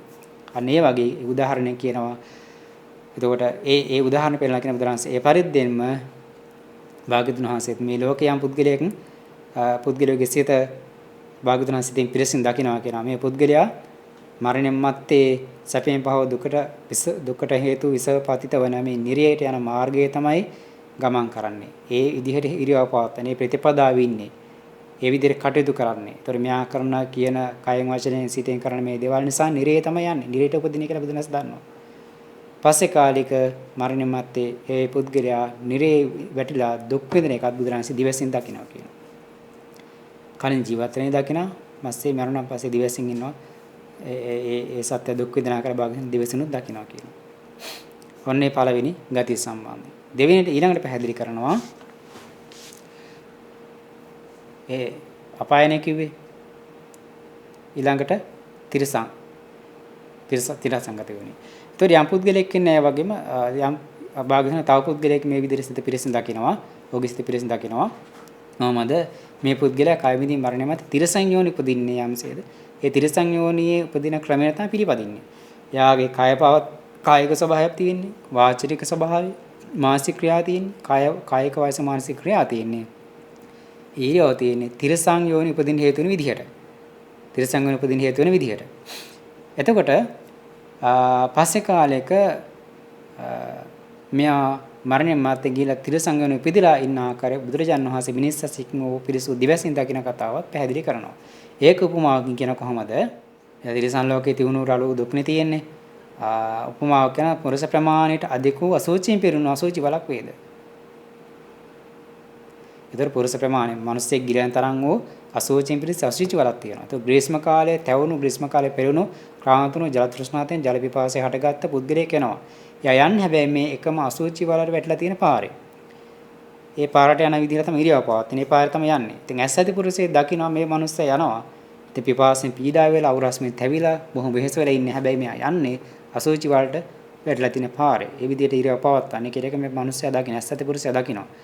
පස්සේ වෙලාවක මෙයා මෙහෙම දිගට දෙරි ගිහලා මේ අසුචි වලට වැටිලා ඒකේ දුක් විඳින එකත් මේ ඇස් ඇති පුරුෂයා දකිනවා. වගේ බුදුරජාණන් වහන්සේ දකිනවා කියනවා මේ ලෝකේ යම් පුද්ගලයෙක්ගේ සිත භාග්‍යවතුන් වහන්සේගේ සිතින් පිරිසිදු දකිනවා. ඒ වෙන පුද්ගලයා මේ ජීවිතය වෙන කරන කටයුතු කයෙන් වචනයෙන් මනසෙන් ක්‍රියා කරන ආකාරය අනුවත් භාග්‍යවතුන් දකිනවා. මෙයාගේ මේ ඉරියව් පැවැත්ම මෙයා මේ කටයුතු කරන ආකාරය මෙයා මේ ප්‍රතිපදාව හේතු වෙන්නේ තිරසං යෝනි උපදිනටයි. තිරසං ලෝකෙ උපදිනටයි. පස්සේ යා මරණ මත තිරසං වුණේ ඉපදිලා දුක් විඳින ආකාරය බුදුරජාණන්සේ දකිනවා. ඊළඟට තුන්වෙනි එක പ്രേත විශේෂනේ. പ്രേත විශේෂ. හරි. තවත් ඒ විදිහම යම් කෙනෙක්ගේ සිත බුදුරජාණන් සිතින් පිරිසිදු දකින කතාවක් කියනවා. දකිනවා කොහොමද? යම් පුද්ගලෙක් ඉන්නවා මරණයන් මත්තේ പ്രേත විශ උපදින්න යම්සේද. එහෙසේ පිළිපන්න කෙනෙක් ඉන්නවා. එහෙම ඉරියව් පාතන කෙනෙක් ඉන්නවා. ඒ මාර්ගයේ බැසගත කෙනෙක් ඉන්නවා. පස්සේ කාලේ ඒ මිනිස්සයා ඒ සත්‍යය പ്രേත ලෝකේ පිරා දුක් විඳින ආකාරය බොහෝ දුක් විඳින ආකාරය මිනිස් සසෙක්ම ගියව පිරිසුදු දිවසින් බුදුරජාණන් දකින්න බව පැහැදිලි කරලා තියෙනවා. දේශනා කරනවා. ඉතින් ඒක උපමාවක් පැහැදිලි කරන මේ විදිහට විෂම භූමිභාග හටගත් තුනී කොළ ඇති විරල සෙව නැති ගහක් තියෙනවා. එතකොට යම් තැනක තියෙනවා විෂම මාර්ගයක් තියෙනවා විෂම භූමිභාගයක ගහක් තියෙනවා. ඒකේ කොළ හරි තුනී කොළත් ගොඩක් හැල්ලා තියෙන්නේ. හෙවණ නැහැ. ඒතකොට මේ පලාතරම තියෙන ඒක විතරයි. එතකොට යම් මිනිස්සෙක් ඉන්න පුද්ගලයෙක් ඉන්නවා මේ ග්‍රීස්ම හේතු කාරණා කරන තැවීමටපත් වෙච්ච වෙහෙසටපත් වෙච්ච ක්ලාන්ත භාවයටපත් වෙච්ච වතුර අවශ්‍යතාවයේ තියෙන කෙනෙක් ඉන්නවා. පිපාසිතින කෙනෙක් ඉන්නවා. මේ පුද්ගලයා ගමන් කරන්නේ අර කොළ හැලෙච්චි කොළ නැති හෙවණ නැති නටු ටික විතර තියෙන මේ ගහ ළඟට. ඒ ඔස්සේමයි ගමන් කරන්නේ. මේ පාරට තමයි ගමන් කරන්නේ. එතකොට ඇසති පුරුෂයෙක් දකිනවා මෙයා යන්නේ දැන් පිපාසයෙන් පීඩිත වෙලා ක්ලාන්ත වෙලා අවරස්මේ පීඩාවටපත් වෙලා ඉන්නේ. හැබැයි මෙයා යන්නේ කිසිදු සහනයක් බලාපොරොත්තු වෙන ප්‍රාන්තනය කරන්නේ මේ කොළ හැලෙච්චි තුනී කොළ තියෙන ගහක් කරට. පස්සේ ආ ගිහිලා මේ ගහයට වෙලා ඒ ගහයට ගිහිලා එයාට ඒකෙන් සංසිඳීමක් පහසුවක් සැලසෙන්නේ නැහැ නේ. තව තවත් පීඩාවටමයිපත් වෙන්නේ කියන එක දකිනවා. ඒ වගේ බුදුරජාණන් වහන්සේත් මිනිස්සසිකමාගේ පිරිසුදු දිවසින් මෙන්න මේ විදිහට යම් පුද්ගලයෙක් කටයුතු කරන ආකාරය දකිනකොට දැකලා දැනගන්න මේ පුද්ගලයා කටයුතු කරන විදිහට මේ පුද්ගලයාගේ මේ කායික පැවැත්ම වාස්තික පැවැත්ම මානසික පැවැත්ම මේ ප්‍රතිපදාව බැසගෙන තියෙන പ്രേත ලෝකෙ උපදින විදිහට പ്രേත ලෝකේ යන මාර්ගයේ പ്രേත ලෝකේ යන විදිහට ප්‍රතිපදාව තියෙන්නේ කියලා දකිනවා. പ്രേත ලෝකෙට යන්න කලින් බුදුරජාණන්සේක දකිනවා. එයා මරණයෙන් පස්සේ പ്രേත ලෝකෙ ඉපදිලා ඉන්න ආකාරය බුදුරජාණන්සේ දිවසින් දකිනවා කියනවා. ඊළඟ හතරවෙනි ගතිය ගත්තා මනුස්ස ගතියනේ. තව පුද්ගලයෙක්ගේ පිරිස සිත බුදුරණන් වහන්සේගේ සිතෙන් පිරිසින් දකිනවා. කොහොමද? ඒ පුද්ගලයා කාය මිදින මරණයන් මැත්තේ මනුස්ස ලෝකෙ උපදින්නේද? එසේ පිළිපන්නව එසේ ඉරියව් පවත්වන ඒ මගට බැසගත් කෙනෙක් ඉන්නවා නම් එයා දකිනවා. පස්සේ කාය මිදින මරණයන් මැත්තේ මනුස්ස ලෝකෙ ඉපදිලා සැපේට පත්විච්චි පුද්ගලයන්ව දකිනවා කියන මිනිස් සසෙක් මාගේ දිවසින් දකින ආකාරය පෙන්වනවා. පැහැදිලි කරනවා. ඒක උපමාවකින් පැහැදිලි කරනවා සමභූමි භාගය හටගත්ත. සමභූමි විසම භූමි භාගය නෙමෙයි සමභූමි භාගය.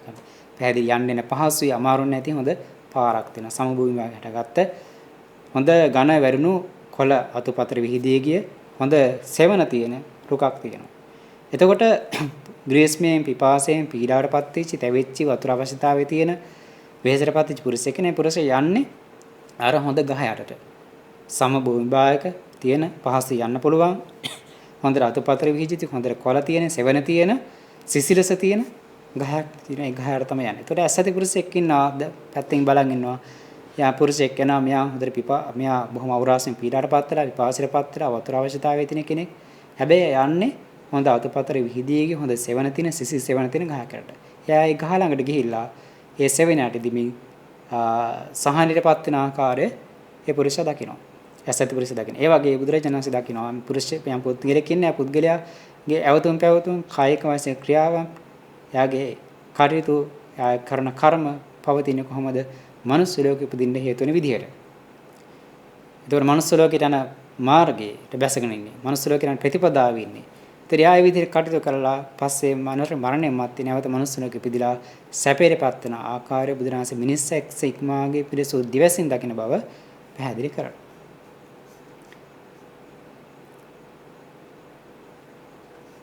ඊළඟට පස්වෙනි ගති දිවි ලෝකේ ස්වර්ගය. පස්වෙනි ගති ස්වර්ගය දිවි ලෝකේ. එතකොට තව සත්‍යයේ සිත තමන්ගේ සිතින් පිරිසිදු දකින්න කොහොමද? යම් පුදුලෙක් ඉන්නා කය මිදී මරණය මැත්තේ ස්වර්ගය උපදින කෙනෙක්. එහෙම ඉරියව් පවත්වන ඒ විදිහේ මාර්ගයේ බැසගත් කෙනෙක් ඉන්නා පිළිපන්න කෙනෙක් ඉන්නවා. එතකොට පස්සේ කාලයා මරණය මැත්තේ ස්වර්ගය ඉපදිලා සැපේටපත් වෙන ඒකාන්ත සැප වේදනා විඳින බහුල වූ සැප වේදනා විඳින පුද්ගලයාව දකින්නවා කියන මිනිස්සෙක් මාගේ දිවසින්. ඒක උපමාවකින් පෙන්නන කොහොමද? යම්සේ ප්‍රාසාදයක් තියෙනවා. ඒ ඇතුළත හොඳට ඇතුළත පිළිත් හොඳ අලෙව කරලා ලස්සනට හදලා තියෙන්නේ. බොහොම ප්‍රසාදවත් වූ දර්ශනීය ප්‍රාසාදයක් තියෙනවා. ඒ දොරගුළු තියෙනවා, වකවුළු තියෙනවා. ඒ හොඳට ජලයේද හොඳ ඇඳ පුටු මේස එළුළුව මැතිල්ලේ මේ වගේ සියලු සැපහසුකම් තියෙන හොඳ ප්‍රාසාදයක් තියෙනවා. රාජමාලිගාවක් වගේ තියෙනවා. විවිධාකාරයේ වතු සම්පත්තියක තියෙනවා. බොහොම සැප සම්පත් තියෙන තැනක්. ඒතකොට ග්‍රීස්මෙන් තැවුණු පීඩාටපත් වෙච්චි ජලාවශ්‍යතාවයේ තියෙන වෙහෙසටපත් වෙච්චි කෙනෙක් ඉන්නවා. එයා යන්නේ මෙන්න මේ ප්‍රාසාදයට වැටලා තියෙන මාර්ගේ. එකම මේ ප්‍රාසාදයට වැටලා තියෙන එකම මාර්ගය තමයි යන්නේ. ඒ මාර්ගයට වැටලා තමයි මාර්ගය යන්නේ. ඒ සඳහා ඉරියව් පවත්වන්නේ. එහෙම ඉහාර තමයි යන්නේ. එතකොට නුවණැති ඇස් ඇති පුරුෂයෙක් පැත්තකින් ඉඳලා බලන් ඉන්නවා දකින්නවා. අවුරස්මේ පීඩාටපත් වෙච්චි, ග්‍රීසින් පීඩාටපත් වෙච්චි, පිපාසයටපත් වෙච්චි, ජලාවශ්‍යතාව තියෙන මිනිසෙක් ඉන්නවා. ඒ මිනිසයා යන්නේ මෙන්න මේ දර්ශනීය සැප පහසුවෙන් ඉඳ පුලන් ප්‍රාසාදයට වැටලා තියෙන මාර්ගේ. ඒ මාර්ගයට යන තමයි යන්නේ. එහෙට තමයි ඉරියව් පවත්වන්නේ. එහෙට තමයි එයාගේ ප්‍රතිපදාව තියෙන්නේ.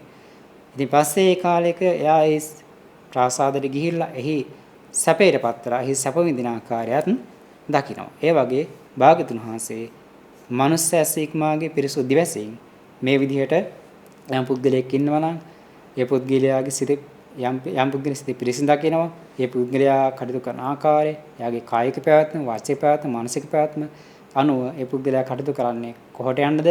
එයාගේ ක්‍රියාකාරකම, එයාගේ ප්‍රතිපදාව, එයාගේ මාර්ගයේ පැමිණ වැටලා තියෙන්නේ සුගතියට යන මාර්ගය. ස්වර්ගයට යන මාර්ගය.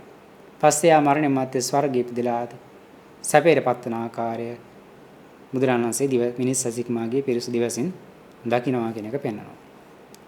එතන මේ විදිහට පංචගතේ පෙන්වලා තියෙනවා. පංචගතිරින මාර්ගය, පංචගතිරින ප්‍රතිපදාව, පංචගති උපන්නා වූ සත්‍යෝ ඒ කර්ම කරලා ඒ මාර්ගයේ ප්‍රතිපදාවේ ගමන් කරලා උපන්න සත්‍යෝ දකින්නවා. එතකොට කලින්මත් ඒ පුද්ගලයාගේ ක්‍රියාකාරකම අනුව කොහෙද යන්නේ, මොන ගතියද යන්නේ කියන එක දකින්නවා. පස්සේ මරණය මැත්තේ ඒ ගතියට ගිහිලා ඉන්න ආකාරය බුදුරණන්සේ දකින්නවා. ඒ හැකියාව තියෙන භාග්‍යවතුන් වහන්සේට තමයි. වෙන කෙනෙකුට ඇත්තේ නැහැ. ඊළඟට ආශ්‍රයක්ෂය කිරීම ගැන සඳහන් කරලා තියෙන පෙන්වන දෙනවා. බුදුරණන් වහන්සේ යම් කෙනෙකුගේ සිත තමන්ගේ සිතෙන් පිරිසිදු දකිනවා. කොහොමද මේ පුද්ගලයා ආශ්‍රයක්ෂය කරන ආශ්‍රයක්ෂය කරලා ආශ්‍රවට හේතු ඵල සමාධිය ඵල ප්‍රඥාවත් මෙලවදීම සාක්ෂාත් කරන වාසය කරන්නේද? අන්න ඊට හේතු කාරණා කරන මාර්ගයට පිළිපන්න ඉරියව් පවත්වන ඒ ප්‍රතිපදාර පැමිණිච්ච කෙනෙක් ඉන්නවා නම් ඒක නා දකින්නවා. එතකොට පස්සේ කාලයක එයා ඒ ප්‍රතිපදාය ගමන් කරලා ඒ මාර්ගය ගමන් කරලා ආශ්‍රය කරලා අනාශ්‍රව ඵල සමාධිය ඵල ප්‍රඥාවත් මෙලවදීම අවබෝධ කරගෙන සාක්ෂාත් කරගෙන ඒකාන්ත සැපේට පැත්තිච්චි නිවන්ට පැමිණිච්ච සත්‍යව ඒ පුද්ගලයාව බුදුරන් වහන්සේ මිනිස් සතික්මව පිරිසුදු දිවසින් දකිනවා. ඒතර බුදුනාස් ජීවමාන කාලේ තමන් වහන්සේ ශ්‍රාවකයන් වහන්සේලා එහෙම නිවන් දැක්ක බව බුදුන් වහන්සේ දිවසින් දකිනවා. ඒක උපමාවක් කියනවා පහන් දිය ඇති මිහිර දිය ඇති සිසිල් දිය ඇති සුදු වෙලතල ඇති මනා පිහිටි තොට ඇති සිත් කළු පොකුණක් තියෙනවා. ඒ වගේ එහි නොදුරෙහි ඝන වනල හැබක් තියෙනවා. ග්‍රීස්මෙන් පෙරුණු ප්‍රාන්තුන් හටගත් ජල තෘෂ්ණා ඇති පවස් ඇති පිපාසය ඇති පුරුෂයෙක් වෙනවා. එන්නේ මෙන්න මේ එකම මාර්ගය කොහෙට යන මාර්ගෙද මේ පොකුණට උදෙසා. පොකුණ සහ වනල හැබ තියෙන මාර්ගය තමයි ඉන්නේ. ඒ පුරුෂයා මේකට ඇසති පුරුෂයෙක් මේ යන මාර්ගය දකිනවා. හෝ මෙයා මේ පින්වන්ත පුරුෂයා ඒකාන්තයෙන් මේ පොකුණ කර යන මාර්ගය තමයි යන්නේ. ඒක තමයි පිළිපැන්නේ. ඒක තමයි ඉරියව් පවත්වන්නේ. මේ මාර්ගය තමයි නැගී සිටියේ. පස්සේ කාලයක මෙයා මේ පොකුණ බහැලා ස්නානය කරලා පැම්බීලා පවස සංසිඳවාගෙන ඒගොරට ඇවිල්ලා අර වනල හැබට ගිහිල්ලා හොත්තාවුද හොන්නාවුද නිදාගත්තද ඒකාන්ත සැපයට පත්වන සැප විඳින ඒ පුද්ගලයා දකිනවා. ඒ වගේ මේ ලෝකයේ තම පුද්ගලයෙක්ගේ සිත බුදුරණවහන්සේ තමන් වහන්සේගේ සිතින් පිරිසිදු දකිනවා. ඒ පුද්ගලයා කටයුතු කරන විදිහට යා මේ ආශ්‍රය කරලා මෙලවදීම ඵල සමාධි ඵල ප්‍රඥාවත් අවබෝධ කරගෙන ඒකාන්ත සැපයටපත් වෙච්ච නැත්නම් නිවන්ට පැමිණලා වාසය කරන ආකාරයට යන මාර්ග නිවස් පැමිණ වාසය කරන්න හේතු වෙන මාර්ගයේ ප්‍රතිපදාවේ තමයි ගමන් කරන්නේ කටයුතු කරන්නේ.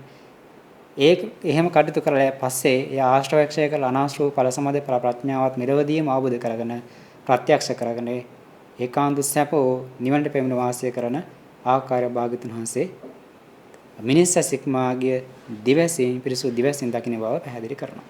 එතකොට මේ විදිහට පංච ගතියත් පංච ගතියට යන මාර්ගය ප්‍රතිපදාව එතකොට මේ විදිහට පංච ගතිය පංච ගතියට යන මාර්ගය ප්‍රතිපදාව දකිනවා. කලින්මත් යම් පුද්ගලයෙක් ඒ ගතිරි හේතුන මාර්ගයේ ප්‍රතිපදාවේ ඉරියව් පවතන ඒ බවක් දකිනවා. ඒ ඉරියව් පවතන ඒකාන්තයෙන් පස්සේ මරණින් මත්තේ ඒ භාගතන හිතපු විදිහටම ඒ ගතියින්ගේ උපදිලා දුක් විඳින සැප විඳින සත්‍යංග දකින්න. ඒ වගේම පංච ගතියින් මිදිලා ලෝකෝත්තර නිර්වාණ ධර්මය අවබෝධ කරගන්න හේතු වෙන මාර්ගයම් කෙනෙක් ගමන් කරනවා නම් ඒ මාර්ගයම් කෙනෙක් ඒ ප්‍රතිපදායක හෙට වැටලා ඉන්නවා නම් ඒ විදිහට ඊළව පවතන ඒක බුදුරන්ස දකින්නවා.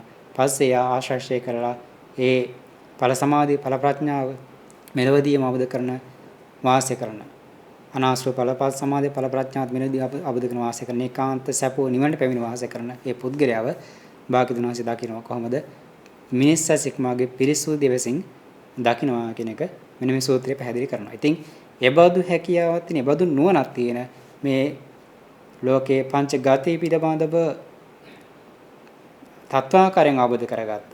තර පංච ගතිය මාර්ගය ප්‍රතිපදාවෙහි උපන්නය සියල්ලෙන් සියල්ල දකින ප්‍රත්‍යක්ෂ වශයෙන් දකින නුවණ තියෙන ඥානයේ තියෙන අවබෝධයේ තියෙන සර්වඥ භාවයට පැමිණි බුදුරජාණන් වහන්සේ ගැන යම් කෙනෙක් අර විදිහට කියනවා නම් කොහොමද උන්වහන්සේට නිර්වාණ සාක්ෂාත් කරගන්න හේතු වන්නා වූ විශිෂ්ට ඥානයක් නෑ. නිවන අවබෝධ කරගන්න නෑ. උන්වහන්සේ Tamanට වැටහෙන දෙයක් නුවණින් තර කරගත දෙයක් තමයි කියන්නේ.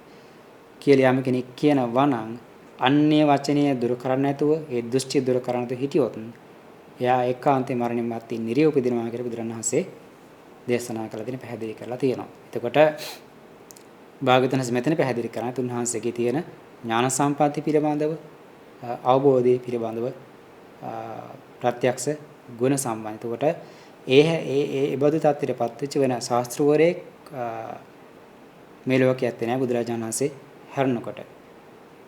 දසබල ඥානයෙන් චතුවිසාර ඥානයෙන් මේ විදිහේ ලෝකයේ තත්වාකාරයෙන් අවබෝධ කරගත්ත.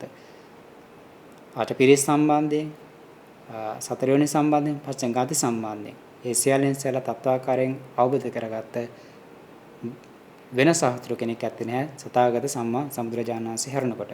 ඉතින් ඒ බුදුරජාණන් වහන්සේ ගැන යම් කෙනෙක් කියනවා නම් ඔන්න එයා රසුණක් අතකේ විදියට එයා ඒකාන්තයෙන්ම ඒ අදහසේ දෘෂ්ටි අත නොහැරියොත් ඒකාන්තයෙන් නිරූපිතනවා කියන එකත් බුදුරජාණන් වහන්සේ පැහැදිලි කරලා තියෙනවා. එතකොට අපි අද සූත්‍රය කතා කරේ මෙන්න මේ කරුණ සම්බන්ධයෙන්. ඊළඟට මේ සූත්‍රය පෙන්වා දෙනවා බුදුරජාණන් වහන්සේ මුද්දාදිරපත් වෙනට කලින් අර 6 අවුරුද්දක් කරපු දුෂ්කර ක්‍රියාව මොන විදිහටද සිද්ධ කරේ කියන එක ඊළඟට මේ සූත්‍රය පැහැදිලි කරනවා. අපි ඒක කොටස් ටික ඊළඟ දවසේ සාකච්ඡා කරමු. දැන් අද දවසේදී අපි මේ සූත්‍රයේ තවත් කරුණු කාරණාවක් ඉගෙන ගත්තා. භාගතුන් වහන්සේගේ ඥානය පිළිබඳව උන්වහන්සේගේ විසරද භාවය පිළිබඳව තව තවත් කරුණු කාරණා අපි දැනගත්තා. ඉතින් ඒ තුළින් අපට තව තවත් බුදුරණාහි පිළිබඳව ශ්‍රද්ධාව ගෞරවය ඇති වෙන්නේ. තව තවත් මේ ධර්මයේ පිළිබඳව ශ්‍රද්ධාව ගෞරවය ඇති වෙන්නේ. අපිට මේ ධර්මයේ තියෙන අකාලික භාවය, ස්වකත භාවය, බුදුරණාහිගේ තියෙන අරහත් සම්මා සම්බුද්ධ ගුණ පිළිබඳව තව තවත් වටහා ගන්න පුළුවන්කම තියෙනවා. ඉතින් අද දවසේදී මේ කරුණ කර්ණ ඉගෙන ගැනීම දැනගැනීමෙන් ආත්පත් කරගත්ත ඒ ධර්ම ඉගෙනගෙන ආත්පත් කරගත්ත මේ කුසල ධර්ම අපි සෑම සර දිනාටම ආත්ම සදේ ලෝක සිර සත්‍ය ප්‍රජානපන් පහසුවෙන් නිවන් අවබෝධ කරගන්නට මේ කුසල ධර්ම හේතු වාසනා වේවා කියලා ප්‍රාර්ථනා සිදු කරමු.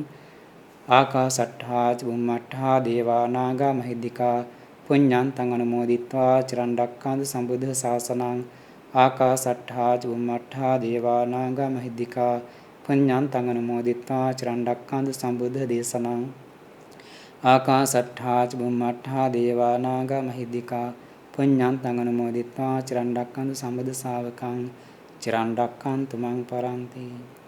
හිමිනා පුඤ්ඤ කම්මේන මාමේ බාල සමාගමෝ සතං සමාගමෝ හෝතු යාව නිබ්බානපත්තිය. ඉදන් මේ පුඤ්ඤ කම්මං ආසවක්ඛය වහං හෝතු සබ්බ දුක්ඛා පමුංචතු. බුද්ධ ශාසනං චිරන් තිට්ඨතු. බුද්ධ ශාසනං චිරන් තිට්ඨතු. බුද්ධ ශාසනං චිරන් තිට්ඨතු. සාදු සාදු සාදු.